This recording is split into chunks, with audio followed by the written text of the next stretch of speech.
Oke, baik. Assalamualaikum warahmatullahi wabarakatuh. Em, Pertama, saya sampaikan permohonan maaf karena perkuliahan yang harusnya bisa kita laksanakan offline, ketemu muka dengan saya, tidak bisa kita lakukan karena dalam seminggu ini saya jadi wawancara LPDP ya. Nah, nanti ada asisten saya, Mbak Eka, yang akan membantu untuk absensi dan memutarkan video ini berkaitan dengan materi PDB Logika dan Pemikiran Kritis minggu ini, yaitu tentang berargumentasi. Oke, apa itu argumentasi? Pengertian argumentasi adalah upaya menyusun proposisi atau pernyataan untuk mendukung simpulan dengan cara memberikan alasan atau bukti.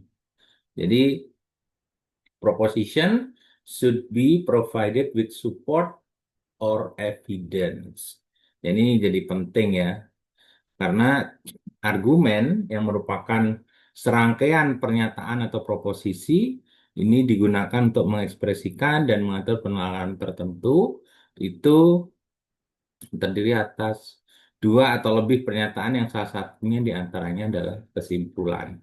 Jadi argumen itu tentu ada stance, terus ada kesimpulan.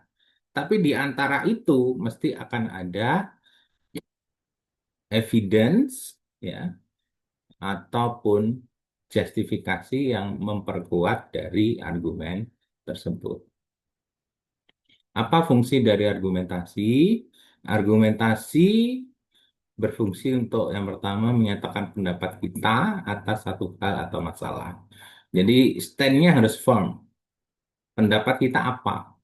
Ya, kemudian yang kedua, memberikan pernyataan yang sifatnya mendukung atau tidak mendukung atas hal atau masalah.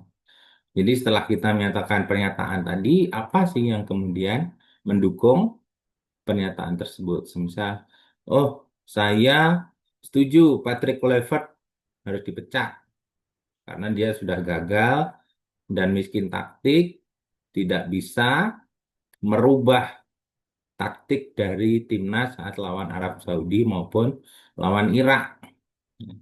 Mungkin awal dia taktiknya pengennya begini, begini, begini. Kalau nggak jalan, dia tidak reseptif terhadap perubahan yang ada. Nah, itu yang menurut saya miskin taktik. Sehingga argumentasi saya kenapa Patrick Kluivert harus out adalah bukti bahwa dia tidak bisa melihat situasi dengan baik. Perubahan taktik dari Irak, yang mana babak pertama didominasi oleh kita, babak kedua ternyata dia berubah, tapi di timnas tidak.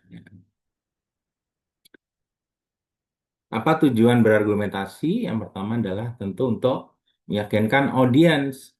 Ya. Jadi memang keputusan yang akan kita ambil itu tentu akan berdasarkan apa yang menjadi kesepakatan. Ya. Atau setidaknya memberikan validitas posisi kita. Dan yang kedua, mempertahankan posisi kita berargumen. Meski orang lain tidak dapat kita yakinkan.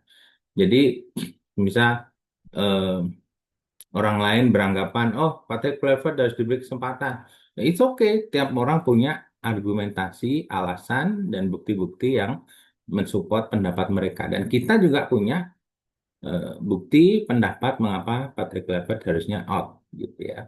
Dan yang ketiga, upaya kita untuk menanyakan posisi lain yang kita anggap tidak valid atau keliru. Jadi dengan berargumentasi kita mengatakan kalau orang kemudian pengen mempertahankan Patrick Kluivert, gimana dipertahankan wong dia tidak bisa melihat perubahan taktik lawan dan tidak bisa mengevaluasi apa yang dimiliki, taktiknya apakah berjalan atau tidak. Kalau nggak berjalan kan mestinya harus segera diubah. Nah, itu menurut saya yang paling fatal. Untuk mencapai tujuan di atas, maka argumentasi memerlukan elemen berikut. Yang pertama adalah bukti atau evidence. Ya.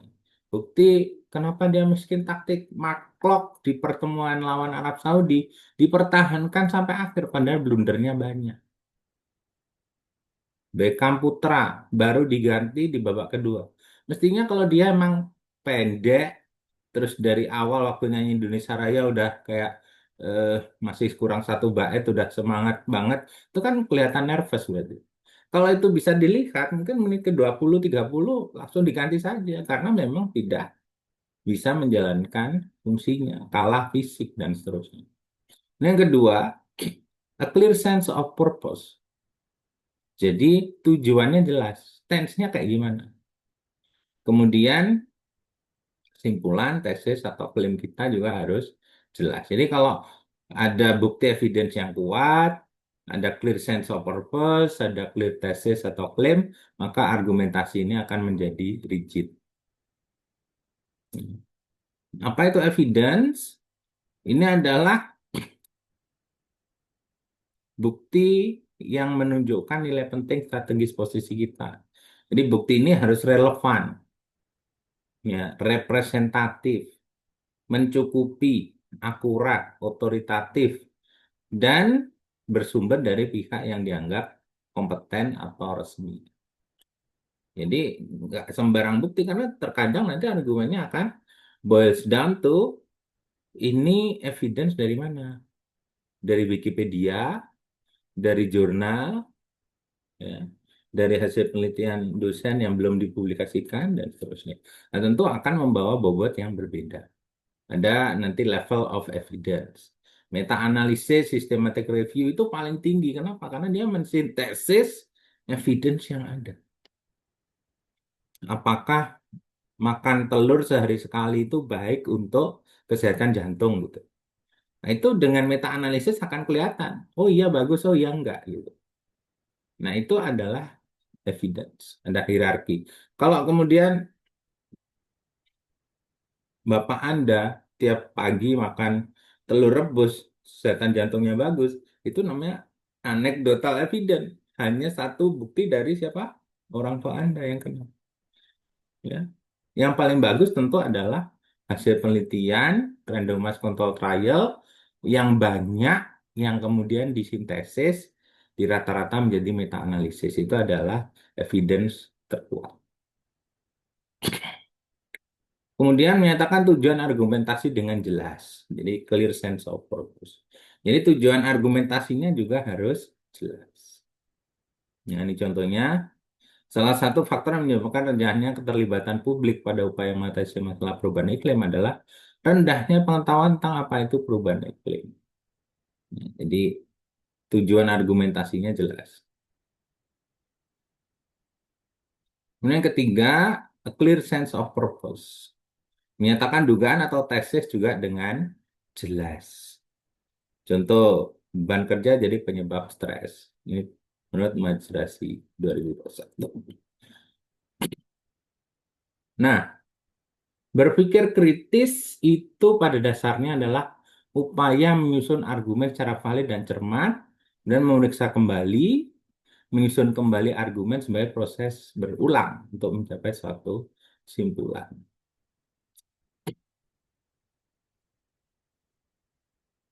Indikator argumen bisa konjugasi karena sehingga masuk akal, logis, rekomendasi, prediksi, dan kemungkinan. Simpulan yang benar tentu berasal dari pernyataan yang benar.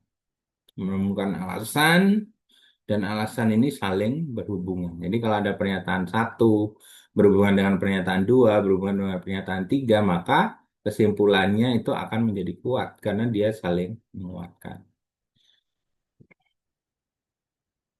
Kompleksitas argumen, ya, bisa saja pernyataan satu mata pelajaran X dianggap sulit bagi siswa. Simpulan tidak langsung mata pelajaran X menyebabkan stres bagi siswa. Siswa, pernyataan dua, siswa merasa stres terhadap mata pelajaran X. Simpulannya, siswa merasa stres terhadap mata pelajaran X karena merasa tidak menguasai. Karena ada pernyataan tiga bahwa siswa merasa tidak menguasai mata pelajaran X.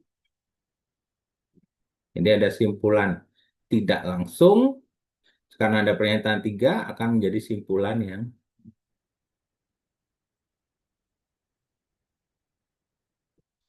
penarikan simpulan adalah bagian terpenting dari berargumen dan fakta itu mendahului prediksi. Penalaran merupakan ungkapan yang menyampaikan sesuatu seperti apa adanya, dan kita harus membedakan penalaran sebagai pendukung argumen dari simpulan atau sebagai penjelasan. Jadi kalau penalaran ini sebagai penjelasan, ya berarti bagaimana kita meyakinkan terhadap stance kita. Tapi kalau dia bagian dari simpulan, ya berarti penalaran itu adalah bagian dari simpulan tadi. Argumen akan benar atau masuk akal jika penalarannya benar, dan simpulan mengikuti penalaran yang benar. Sebaliknya, argumen bisa salah jika salah satu atau keduanya, baik itu dari penalaran maupun simpulannya, cacat.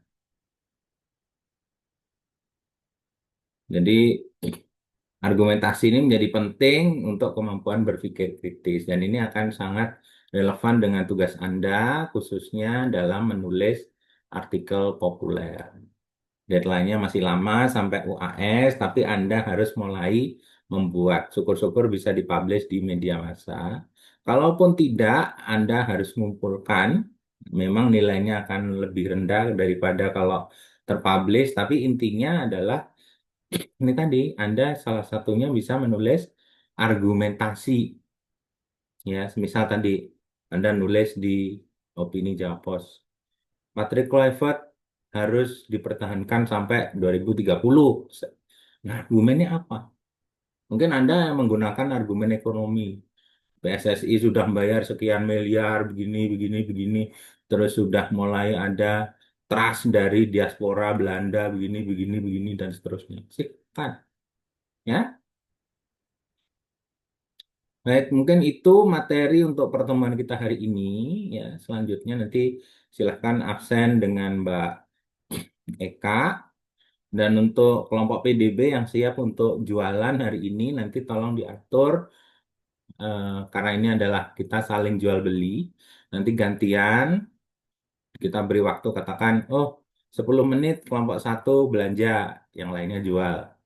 Setelah selesai, ganti kelompok 2 10 menit sampai semuanya selesai. Dan di akhir, tolong dipresentasikan berapa omset yang paling laku di masing-masing kelompok. Dan itu nanti bisa jadi eh, bagian dari laporan Anda untuk penjualan di minggu ini.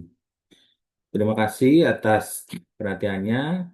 Nah, insya Allah ketemu saya minggu depan secara offline di GKB seperti biasa. Semangat semuanya, sehat selalu. Saya kiri. Assalamualaikum warahmatullahi wabarakatuh.